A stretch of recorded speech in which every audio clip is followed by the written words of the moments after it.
ಇದೆಲ್ಲ ಓಕೆ. ಈ ಕಡೆ ಇಲ್ಲೂ ಕಲರ್ಸ್ ಕನ್ನಡದಲ್ಲೂ ನೀವು ಯಾವಾಗಲೂ ನಿಮ್ಗೆಲ್ಲಿ ಆಪರ್ಚುನಿಟಿ ಸಿಗುತ್ತೋ ಅಲ್ಲೆಲ್ಲ ಟಿ.ವಿ. ಶೋಗಳಲ್ಲೂ ಕಾಣಿಸ್ಕೊಳ್ತಾ ಇರ್ತೀರ. ಜೊತೆಗೆ ಇವಾಗ ತುಕಾಲಿ ಈವೆಂಟ್ ಅಂತಲೇ ಸ್ಟಾರ್ಟ್ ಮಾಡಿಬಿಟ್ಟಿದ್ದೀರಾ. ತುಕಾಲಿ ಸ್ಟಾರ್ ಈವೆಂಟು ಸಖತ್ತಾಗಿದೆ ಐಡಿಯಾ. ಹೆಂಗೆ ಬಂತಿದು?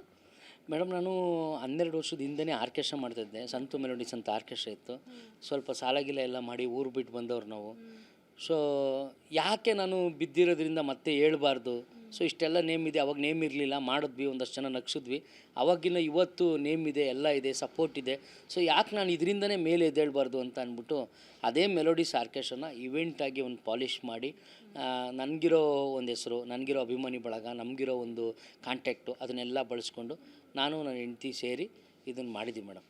ಎಷ್ಟೋ ಜನಕ್ಕೆ ಆಪರ್ಚುನಿಟೀಸ್ ಕೂಡ ಕೊಡ್ತಾ ಇದ್ದೀವಿ. ಹೌದು ಮೇಡಮ್. ಒಂದೊಂದು ಸಲ ಏನಾಗ್ಬಿಡ್ತದೆ ಅಂದರೆ ಮೇಡಮ್, ನಮಗೇನು ಅಮೌಂಟ್ ಉಳಿಯಲ್ಲ, ಬಟ್ ನನ್ನ ಟೀಮಲ್ಲಿರೋರಿಗೆ ಕೆಲಸ ಸಿಗಲಿ ಅಂದ್ಬಿಟ್ಟು ನಾನು ಮಾಡ್ತೀನಿ ಮೇಡಮ್.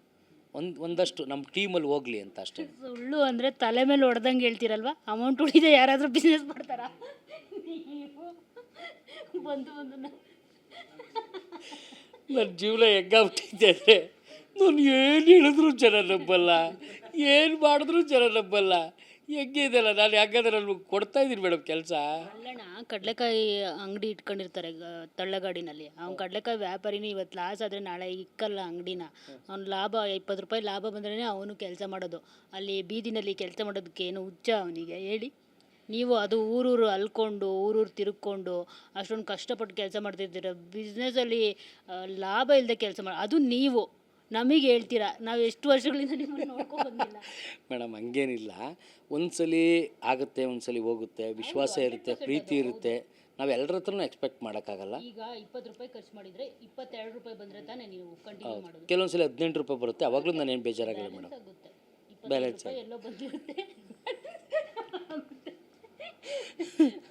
ಚೆನ್ನಾಗಿ ಒಂದು ಏನಂದರೆ ಮೇಡಮ್, ಇಡೀ ಥ್ರೋಟ್ ಕರ್ನಾಟಕ ನಂದು ಇವೆಂಟು ಚೆನ್ನಾಗಿ ಆಗಬೇಕು, ಒಂದಷ್ಟು ನಗಿಸ್ಬೇಕು, ದೊಡ್ಡ ದೊಡ್ಡ ಇವೆಂಟ್ಗಳು ಮಾಡಬೇಕು, ಜನರನ್ನ ಚೆನ್ನಾಗಿ ನಗಿಸ್ಬೇಕು, ಇವೆಂಟ್ ಮೂಲಕ ಒಂದೊಳ್ಳೆ ಕಾರ್ಯಕ್ರಮ ಕೊಡಬೇಕು ಅನ್ನೋದು ನನ್ನ ಆಸೆ. ಆ ಕನಸು ಯಾವಾಗ ಈಡೇರುತ್ತೆ ಅನ್ನೋ ಗೊತ್ತಿಲ್ಲ. ನಿರಂತರ ಪ್ರಯತ್ನ ನಡೀತಾ ಇದೆ ಮೇಡಮ್, ಪ್ರತಿದಿನ ನಡೀತಾ ಇದೆ. ಇಲ್ಲ, ಅಫ್ಕೋರ್ಸ್ ಆ ಟ್ಯಾಲೆಂಟ್ ನಿಮಗಿದೆ. ಇವಾಗ ನೋಡಿ, ನಾನು ನಿಮ್ಮನ್ನು ಕಾಲು ಎಳಿತಾ ಇದ್ದೀನಿ, ನೀವೇನು ಬೇಜಾರು ಮಾಡ್ಕೋತಾ ಇಲ್ಲ. ಇದು ಇರಬೇಕಾಗಿರೋದು ಒಬ್ರಿಗೆ, ಒಬ್ಬ ಹಾಸ್ಯ ನಟನಿಗೆ. ಇಷ್ಟ ಆಗುತ್ತೆ ನಮಗೂ ಅವಾಗ ನಿಮ್ಮನ್ನು ಕಂಫರ್ಟಬಲ್ ಆಗಿ ಮಾತಾಡಿಸ್ಬೋದು. ಸೊ ಇನ್ನು ಈ ವಾರ ಯಾವ ಗೆಟಪ್ಪು ಏನು ಅಂತ? ಈ ವಾರ ಬಂದ್ಬಿಟ್ಟು ನಮಗೆ ರಂಗ SSLC ರಂಗಯ್ಯನವ್ರಿಗೆ ಹೋರ್ದು ಮೇಡಮ್. ರಂಗ ರಂಗ ರಂಗ ರಂಗ ರಂಗ ರಂಗ ರಂಗ SSLC ಬರಿಬಾರ್ ರಂಗ ಟಮಿ ಟಮಿ ರಂಗ ರಂಗ SSLC ಬರಿಬಾರ್ ಆ ಥರ. ಬಟ್ ಅಲ್ಲಿವರೆಗೆ ಇರುತ್ತೆ ಇಲ್ಲ ಗೊತ್ತಿಲ್ಲ ಮೇಡಮ್. ನನ್ನ ಮಗನ ನಂದು ಏನು ದೊಡ್ಡತನ ಅಂದರೆ ಇಲ್ಲೆಲ್ಲ ಮಾಡ್ಕೊಂಡಿರ್ತೀನಿ ಕ್ಯಾರೆಕ್ಟ್ರು. ಸ್ಟೇಜಲ್ಲಿ ಇಂಟ್ರೊಡಕ್ಷನ್ ಮರ್ತೋಗುತ್ತೆ. ಆ ಆ್ಯಂಕರು ಅವರು ಇವರು ಬಂದು ಮತ್ತೆ ತುಕಲಿನೇ ಎಂಟ್ರಿ ಕೊಡ್ತಾನೆ ಮೇಡಮ್. ಇಡೀ ಶೋನಲ್ಲಿ ನಾನು ಹಾಕೊಂಡ್ರೋ ಗೆಟಪ್ಪಲ್ಲಿ ಎಲ್ಲ ಡಿಸ್ಟರ್ಬೆನ್ಸ್ ಮಾಡೋಕ್ಕೆ ಇರ್ತಾರೆ, ಬಟ್ ಡಿಸ್ಟರ್ಬೆನ್ಸ್ ಮಾಡೋಕ್ಕೆ ಇವರಿಲ್ಲ, ಆ್ಯಂಕರ್ ಅವ್ರು ಈ ಸರಿ. ಆ ಅಮ್ಮ ನಾನು ಸ್ಟಾರ್ಟ್ ಮಾಡೋದಕ್ಕೆ ಮುಂಚೆ ಇವ್ರದ್ದು ಮಾಡ್ತಿದ್ದೆ, ಯಾವ್ದು ಮಾಡ್ತಿದ್ದೆ, ಹಾಳು ಮಾಡಿ ಹಾಕ್ಬಿಡ್ತದೆ ಸುಷ್ಮಮ್ಮನಂದ. ಆಮೇಲೆ ಇರೋದೇ ಅದಕ್ಕೆ, ಹಾಂ, ಅವ್ರು ಇರೋದೇ ಅದಕ್ಕೆ. ನೀವು ಹಾಳು ಮಾಡೋದೇ ಕುಕ್ಕು ಮಾಡೋರನ್ನ, ನಿಮ್ಮನ್ನು ಹಾಳು ಮಾಡೋದೇ ಆ್ಯಂಕರು. ಅವ್ರು ಕರೆಕ್ಟ್ ಅವ್ರ ಜಾಬ್ ಮಾಡಿ. ನನ್ನ ಮಿಮಿಕ್ರಿ ಮಾಡೋಕೆ ಅವರು ಅವಕಾಶ ಕೊಡಬೇಕಲ್ಲ. ಈಗ ಎಂಥ ಮಿಮಿಕ್ರಿ ಆರ್ಟಿಸ್ಟ್ ನಾನು. ಇವತ್ತು ಕರ್ನಾಟಕದಲ್ಲಿ ನಂಬರ್ 1 ಮಿಮಿಕ್ರಿ ಆರ್ಟಿಸ್ಟ್ ಆಗ್ಬಿಡ್ತಾಯಿದ್ದೆ. ಇವರೆಲ್ಲ ಮಾತಾಡಿ 12ನೇನೋ 13ನೇನೋ ಆಗಿದ್ದೀನಿ ನಾನು. ಕೆಳಗಿಂದ ಬರ್ತಾಯಿದ್ದೀನಿ, ಹಿಡಿಯೋಕ್ಕಾಯ್ತಲ್ಲ ಯಾರನ್ನೂ. ಇವತ್ತು ಅವಾಗೆಲ್ಲ ಕಲ್ತಿದ್ದೆ, ಎಲ್ಲ ಮಾಡ್ತಿದ್ದೆ. ಇವಾಗೆಲ್ಲರೂ ಅವ್ರದ್ದು ಇವ್ರದ್ದು ಅಂತೂ ಕಲ್ತಿದ್ದೆ ಮರ್ತೋಗೈತೆ. ಈಗ 4 ಜನ ಕರೆಕ್ಟಾಗಿ ಹೇಳ್ತಾರೆ, 5, 6, 7, 8, 9 ಹೇಳಿ ಕನ್ಫ್ಯೂಸ್ ಮಾಡಿ ನನ್ನ ಮಿಮಿಕ್ರಿನೇ ಮರೆಸ್ಬಿಟ್ಟವ್ರೆ ಮೇಡಮ್. ಈಗ ಹಂಗಾದ್ರೆ ಕ್ವಾಟ್ಲೆ ಅಂತಂದರೆ ನೀವಲ್ಲ, ಹಂಗಾದ್ರೆ ಸುಷ್ಮಾ ಅವರೇ ಕ್ವಾಟ್ಲೆ ಅಂತ ಅರ್ಥ.